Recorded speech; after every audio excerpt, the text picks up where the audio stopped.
Derisa udhëhecit e Lidhjes Demokratike të Kosovës kanë hapur çështjen e vrasjeve të pasluftës, kjo nuk është befasi për presidentin e Kosovës Hashim Thaçi, sidomos në kohën para zgjedhjeve. Ai në një intervistë për Kosova Press u ka bërë thirrje që të mos përdoren këto vrasje për përfitime politike, por të ndihmohet drejtësia. Madje kreu i shtetit përmend edhe letrat e dërguara tek kryeprokurori i vendit Aleksandër Lumezi, pikërisht për zbardhjen e këtyre vrasjeve dhe vrasjeve të tjera. Kjo çështje nuk është një partie politike, as për përfitime politike të kujdo qoftë. Kjo çështje takon sistemit të drejtësisë. Unë kam dërguar letra kryeprokurorit që të ketë si trajtim të posaçëm që vrasjet e personalitetit publike të sqarohen deri në fund, prandaj obligimi i partive politike dhe gjitha institucioneve në vend që të politizojë dhe të manipulojë me familjet e këtyre njerëzve është të japin mbështetje sistemit të drejtësisë. Kjo është rruga ime, kjo qëllimi, kjo vizioni.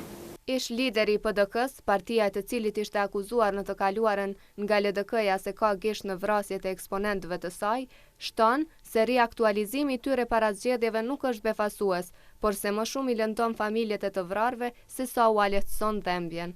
Le të vlerësoj vetë opinioni, por nuk është befasuese se çdo herë para zgjedhjeve hapen tema të tilla për të ndihshme për të lënduar më tepër familjet e tyre se sa për t'ia lehtësuar dhimbjen apo për të ndihmuar të vërtetën dhe drejtësinë.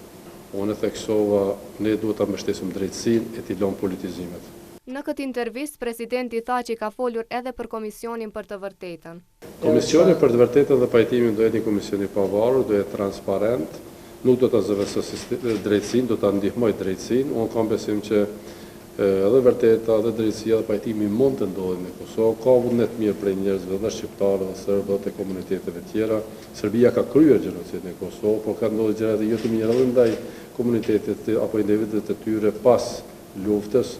Prandaj çdo zbulim i vërtetës është mirë në vendit, është mirë në shoqërisë, është lirim për njerëzit, është mesazh i pajtimit. Kështu që unë në të ardhmen e afërt do ta bëj edhe dekretimin për themelimin e këtij komisioni për të vërtetën dhe pajtimin. Thaçi madje shpreh i bindur se ky komision do të ketë sukses me që ka marrë mbështetjen e shoqërisë civile, mediave dhe familjeve të personave të pagjetur, si shqiptar ashtu edhe serb. Definitivisht unë shpresoj dhe besoj që do të ketë sukses. Sikur të mos besoja në vërtetën, drejtësinë dhe pajtimin, as që do të inicoja